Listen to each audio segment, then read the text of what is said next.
नमस्कार दोस्तों। उत्तर प्रदेश होमगार्ड 2026 की लिखित परीक्षा के लिए अति महत्वपूर्ण समान ज्ञान व सामान्य विज्ञान के प्रश्नावली वीडियो में आप सभी का एक बार फिर से बहुत बहुत स्वागत है।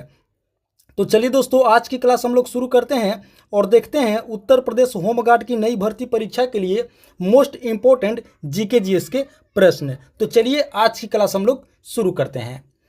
पहला प्रश्न है, मौलिक अधिकारों का हनन होने पर निम्न में से कहां अपील की जा सकती है? तो आप लोग याद रखेंगे, इसका राइट आंसर होगा उच्च न्यायालय व सर्वोच्च न्यायालय, ऑप्शन डी। जी हां दोस्तों, उच्च न्यायालय व सर्वोच्च न्यायालय में ये दोनों जगह पर अपील की जा सकती है मौलिक अधिकारों का हनन होने पर। तो ऑप्शन डी इस प्रश्न का बिल्कुल करेक्ट आंसर होगा, आप लोग याद रखेंगे। चलिए अब आगे बढ़ते हैं।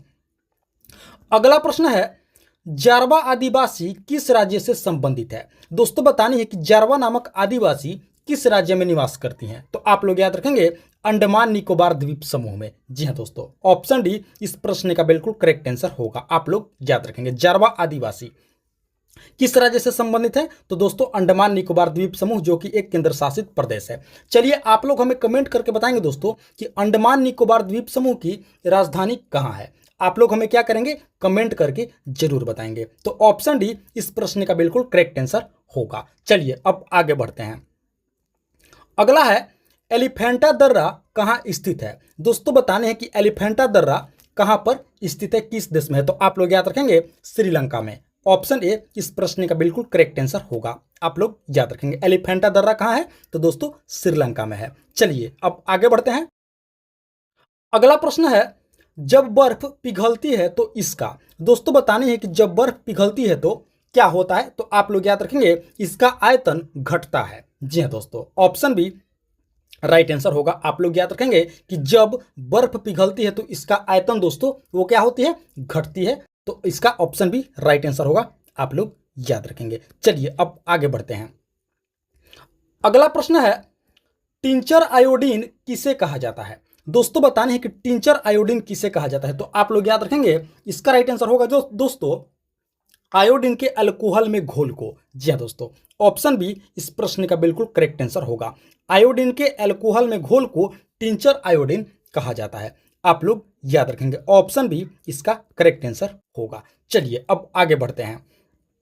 अगला है, निम्नलिखित में से कौन सी गैस वायु को प्रदूषित नहीं करती है? दोस्तों बतानी है कि कौन सी गैस वायु को प्रदूषित नहीं करती है, यानी कि एयर को पोल्यूट नहीं करती है। तो आप लोग याद रखेंगे कार्बन डाइऑक्साइड। जी हाँ दोस्तों, ऑप्शन ए। इनमें से कौन सी गैस वायु को प्रदूषित नहीं करेगी? तो वह है दोस्तों कार्बन डाइऑक्साइड, यानी कि CO2 गैस वायु को प्रदूषित नहीं करेगी। ऑप्शन ए इस प्रश्न का बिल्कुल करेक्ट आंसर होगा। चलिए अब आगे बढ़ते हैं। अगला है, इनमें से कौन कृत्रिम झील नहीं है? दोस्तों बताने हैं कि इनमें से कौन एक झील है जो कृत्रिम नहीं है। तो आप लोग याद रखेंगे पुलिकट झील। जी हाँ दोस्तों, ऑप्शन ए। ऑप्शन ए में है इसका करेक्ट आंसर, आप लोग याद रखेंगे पुलिकट झील कृत्रिम झील नहीं है। बाकी तीनों हुसैन सागर, लोकटक और वेम्बनाड, ये तीनों झील कृत्रिम है, लेकिन दोस्तों पुलिकट झील कृत्रिम झील के अंतर्गत नहीं आता है। तो ऑप्शन ए इस प्रश्न का बिल्कुल करेक्ट आंसर होगा। चलिए अब आगे बढ़ते हैं। अगला है, निम्न में से किस राज्य में प्रत्यावर्ती मानसून का अधिक प्रभाव होता है? दोस्तों बतानी है कि किस राज्य में प्रत्यावर्ती मानसून का अधिक प्रभाव होता है। तो आप लोग याद रखेंगे तमिलनाडु में। ऑप्शन सी इस प्रश्न का बिल्कुल करेक्ट आंसर होगा, आप लोग याद रखेंगे। तमिलनाडु राज्य में दोस्तों प्रत्यावर्ती मानसून का सबसे अधिक प्रभाव होता है। चलिए अब आगे बढ़ते हैं। अगला प्रश्न है, योग दर्शन के प्रतिपादक कौन थे? दोस्तों बतानी है कि योग दर्शन के प्रतिपादक अर्थात योग दर्शक किनके द्वारा रचित है? तो आप लोग याद रखेंगे इसका सही उत्तर होगा दोस्तों ऑप्शन डी पतंजलि। जी हाँ दोस्तों, योग दर्शन किनके द्वारा रचित है? तो आप लोग याद रखेंगे पतंजलि के द्वारा रचित है। योग दर्शन के प्रतिपादक कौन थे? तो आप लोग याद रखेंगे महर्षि पतंजलि, ऑप्शन डी। चलिए अब आगे बढ़ते हैं। अगला है दोस्तों, भारतीय राष्ट्रीय ध्वज फहराने का सही समय क्या है? दोस्तों बतानी है कि इंडियन नेशनल फ्लैग यानी कि राष्ट्रीय ध्वज को फहराने का सही समय क्या है संविधान के अनुसार? तो आप लोग याद रखेंगे इसका राइट आंसर होगा दोस्तों 8 बजे सुबह से लेकर के 5 बजे शाम तक। जी हाँ दोस्तों, यानी कि ऑप्शन ए इस प्रश्न का बिल्कुल करेक्ट आंसर होगा। 8 बजे सुबह से लेकर के 5 बजे शाम तक दोस्तों भारतीय राष्ट्रीय ध्वज को संवैधानिक अनुसार से फहराया जा सकता है। आप लोग याद रखेंगे। तो ऑप्शन ए इस प्रश्न का बिल्कुल करेक्ट आंसर होगा। आप लोग याद रखेंगे 8 बजे सुबह से लेकर के 5 बजे शाम तक। चलिए अब आगे बढ़ते हैं। अगला है सांसद बनने के लिए न्यूनतम उम्र सीमा है। दोस्तों बतानी है कि सांसद बनने के लिए मिनिमम उम्र कितना है, न्यूनतम उम्र सीमा कितना है। तो आप लोग याद रखेंगे 25 वर्ष। जी हाँ दोस्तों, ऑप्शन भी इस प्रश्न का बिल्कुल करेक्ट आंसर होगा। सांसद यानी कि दोस्तों लोकसभा सांसद बनने के लिए, इस बात का आप लोग विशेष ध्यान रखेंगे। लोकसभा सांसद बनने के लिए 25 वर्ष न्यूनतम आयु होना जरूरी है। वही बात करें अगर राज्यसभा सांसद बनने के लिए, तो वहां पे दोस्तों न्यूनतम उम्र सीमा है 30 वर्ष। दोनों पॉइंट को आप लोग अच्छे से याद रखेंगे। लोकसभा सांसद बनने के लिए 25 वर्ष और राज्यसभा सांसद बनने के लिए 30 वर्ष न्यूनतम उम्र सीमा होनी चाहिए। तो ऑप्शन भी इस प्रश्न का बिल्कुल करेक्ट आंसर होगा। चलिए अब आगे बढ़ते हैं। अगला है सर्वोच्च न्यायालय के मुख्य न्यायाधीश का कार्यकाल कितने वर्षों की आयु तक रहता है। दोस्तों बतानी है कि सुप्रीम कोर्ट के जो मुख्य न्यायाधीश हैं उनका कार्यकाल कितने वर्षों की आयु तक रहता है। तो आप लोग याद रखेंगे इसका राइट आंसर होगा दोस्तों 65 वर्ष, यानी कि ऑप्शन ए इस प्रश्न का बिल्कुल करेक्ट आंसर होगा। 65 वर्ष के बाद दोस्तों सर्वोच्च न्यायालय के मुख्य न्यायाधीश को दोस्तों क्या कर दिया जाता है, रिटायर कर दिया जाता है। तो ऑप्शन ए इस प्रश्न का बिल्कुल करेक्ट आंसर होगा। आप लोग याद रखेंगे 65 वर्ष। चलिए अब आगे बढ़ते हैं। अगला प्रश्न है निम्नलिखित में से किस उद्योग को धुरी उद्योग या उद्योग का आधार कहा जाता है। दोस्तों बतानी है कि किस उद्योग को धुरी उद्योग या उद्योगों का आधार कहा जाता है। तो आप लोग याद रखेंगे इसका राइट आंसर होगा दोस्तों ऑप्शन बी लौह इस्पात उद्योग को। जी हाँ दोस्तों, ऑप्शन बी इस प्रश्न का बिल्कुल करेक्ट आंसर होगा। लौह इस्पात उद्योग को दोस्तों धुरी उद्योग या उद्योगों का आधार कहा जाता है। तो ऑप्शन बी इसका करेक्ट आंसर होगा। आप सभी याद रखेंगे लौह इस्पात उद्योग। चलिए अब आगे बढ़ते हैं।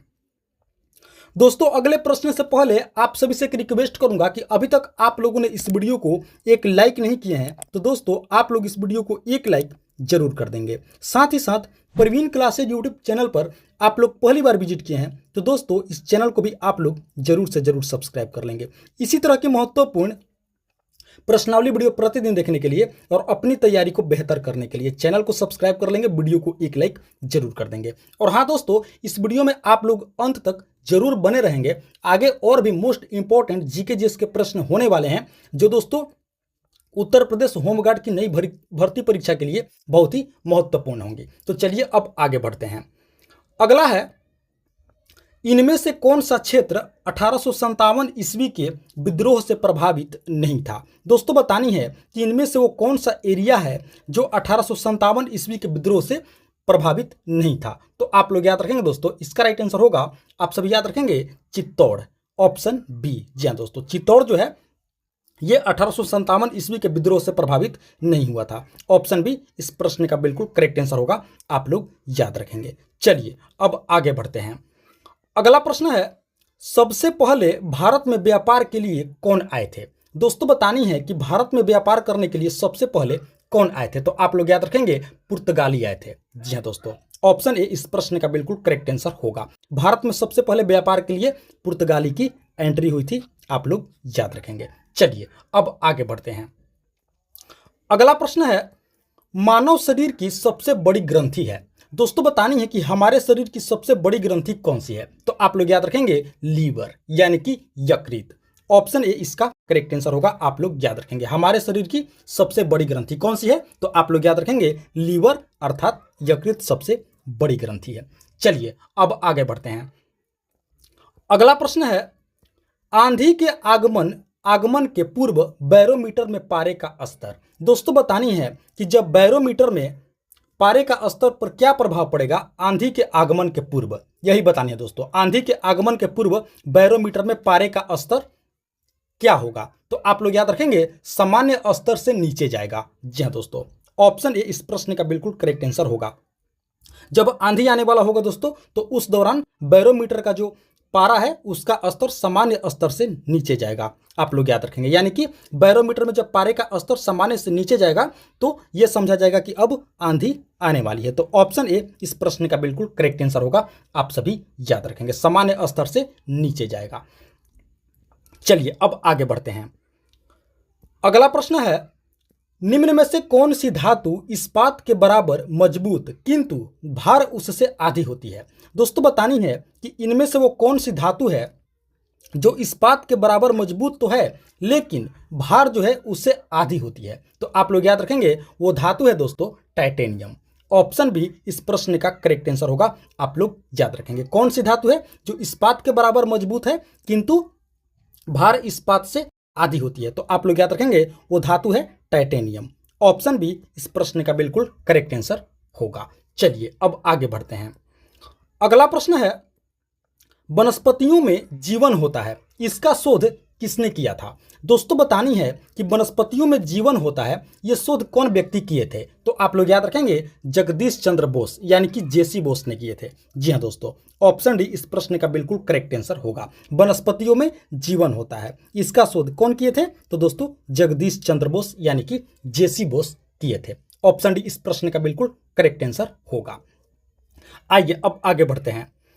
अगला प्रश्न है, विबग्योर का संबंध है। देखिए दोस्तों ये शब्द है, बताने कि इस शब्द का किससे संबंध है, किससे संबंधित यह शब्द है। तो आप लोग याद रखेंगे प्रकाश से संबंधित है। ऑप्शन ए इस प्रश्न का बिल्कुल करेक्ट आंसर होगा। आप लोग याद रखेंगे विबग्योर यानी कि दोस्तों आप सभी को बता दें कि ये विभिन्न रंगों का एक समूह है। क्या है, विभिन्न रंगों का समूह है और प्रकाश से संबंधित है। तो ऑप्शन ए इस प्रश्न का बिल्कुल करेक्ट आंसर होगा।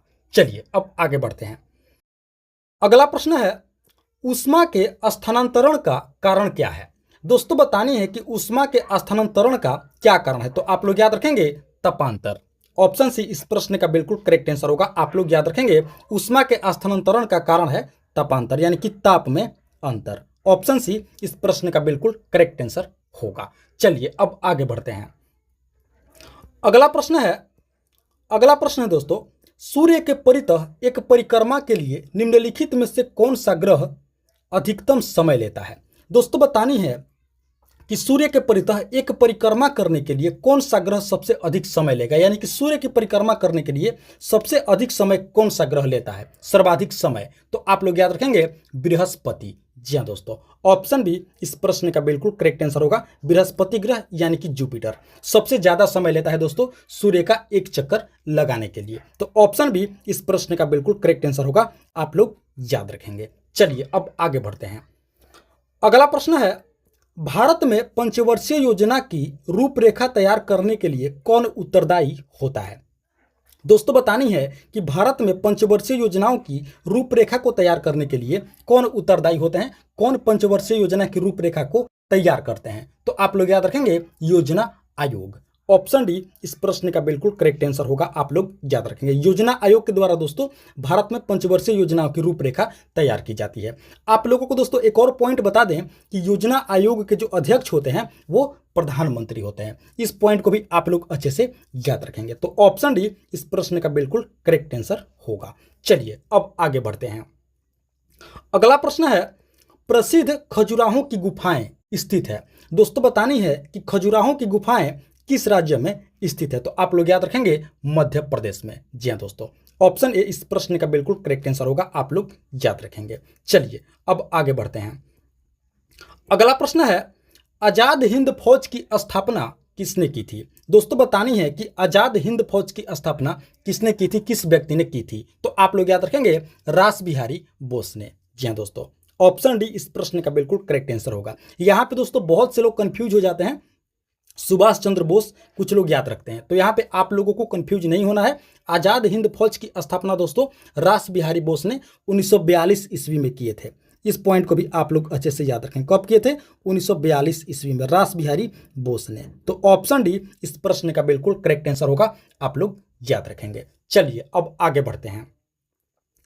अगला प्रश्न है दोस्तों, मुस्लिम लीग ने भारत विभाजन की मांग सर्वप्रथम कब की थी। दोस्तों बतानी है कि मुस्लिम लीग के द्वारा भारत विभाजन की मांग कब किया गया था पहली बार। तो आप लोग याद रखेंगे 1940 ईस्वी में। जी हाँ दोस्तों, ऑप्शन सी इस प्रश्न का बिल्कुल करेक्ट आंसर होगा। आप लोग याद रखेंगे मुस्लिम लीग के द्वारा भारत विभाजन की मांग सबसे पहले 1940 ईस्वी में किया गया था। आप लोग याद रखेंगे।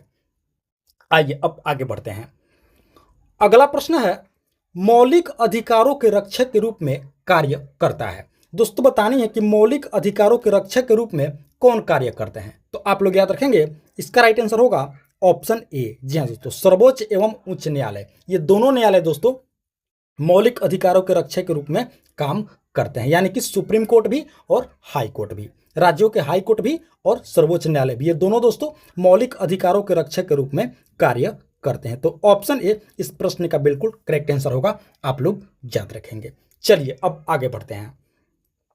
अगला प्रश्न है, नाभिकीय रिएक्टरों में मंदक के रूप में प्रयोग किया जाता है। दोस्तों बतानी है कि नाभिकीय रिएक्टर में मंदक के रूप में किसका प्रयोग किया जाता है। तो आप लोग याद रखेंगे भारी जल का प्रयोग किया जाता है। जी हाँ दोस्तों, ऑप्शन बी इस प्रश्न का करेक्ट आंसर होगा। भारी जल का प्रयोग किया जाता है कहां पर? नाभिकीय रिएक्टरों में मंदक के रूप में।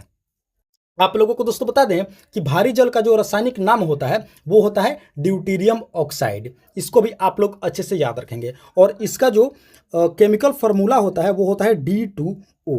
इस पॉइंट को भी आप लोग अच्छे से याद रखेंगे, यानी कि ड्यूटेरियम ऑक्साइड का प्रयोग किया जाता है नाभिकीय रिएक्टरों में मंदक के रूप में, भारी जल का। तो ऑप्शन बी इस प्रश्न का बिल्कुल करेक्ट आंसर होगा, आप लोग याद रखेंगे। चलिए अब आगे बढ़ते हैं।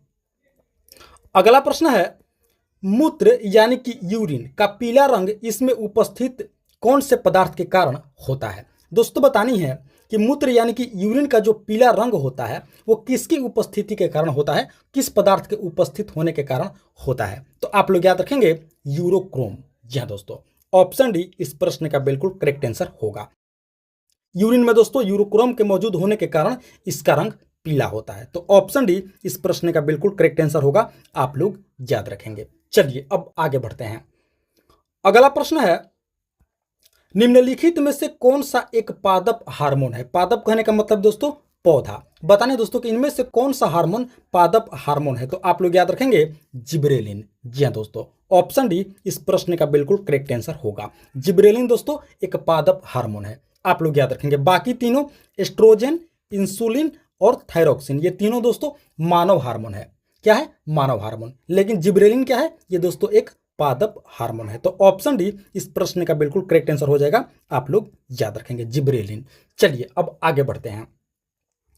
अगला प्रश्न है, निम्नलिखित में से किसे प्रेरिज के नाम से जाना जाता है। दोस्तों बताने कि इनमें से किसे प्रेरिज के नाम से भी जाना जाता है। तो आप लोग याद रखेंगे दोस्तों, उत्तरी अमेरिका के समशीतोष्ण घास के मैदान को प्रेरिज के नाम से जाना जाता है, यानी कि ऑप्शन सी इस प्रश्न का बिल्कुल करेक्ट आंसर होगा, आप लोग याद रखेंगे। उत्तरी अमेरिका के समशीतोष्ण घास के मैदान को प्रेरिज के नाम से जाना जाता है। तो ऑप्शन सी इस प्रश्न का बिल्कुल करेक्ट आंसर होगा, आप सभी याद रखेंगे। तो दोस्तों ये थी हमारी आज की उत्तर प्रदेश होमगार्ड 2026 की लिखित परीक्षा के लिए अति महत्वपूर्ण सामान्य ज्ञान व सामान्य विज्ञान के प्रश्नावली वीडियो। आशा करते हैं इस वीडियो को आप लोग अंत तक जरूर देखे होंगे, एक एक प्रश्न को अच्छे से समझे होंगे और याद भी कर लिए होंगे। तो आप सभी से एक बार फिर से रिक्वेस्ट करूंगा कि इस वीडियो को आप लोग अभी तक एक लाइक नहीं किए हैं तो दोस्तों आप लोग इस वीडियो को एक लाइक जरूर कर देंगे। साथ ही साथ प्रवीण क्लासेज यूट्यूब चैनल पर आप लोग पहली बार विजिट किए हैं तो दोस्तों इस चैनल को भी आप लोग जरूर से जरूर सब्सक्राइब कर लेंगे। इसी तरह के महत्वपूर्ण वो जेन्युइन प्रश्नावली वीडियो प्रतिदिन देखने के लिए और अपनी तैयारी को बेहतर और मजबूत करने के लिए चैनल को सब्सक्राइब कर लेंगे, वीडियो को एक लाइक जरूर कर देंगे। तो दोस्तों इस वीडियो में फिलहाल इतना ही, मिलते हैं एक और मोस्ट इंपॉर्टेंट इसी तरह का वीडियो लेकर के। तब तक के लिए आप सभी का बहुत बहुत धन्यवाद। जय हिंद दोस्तों।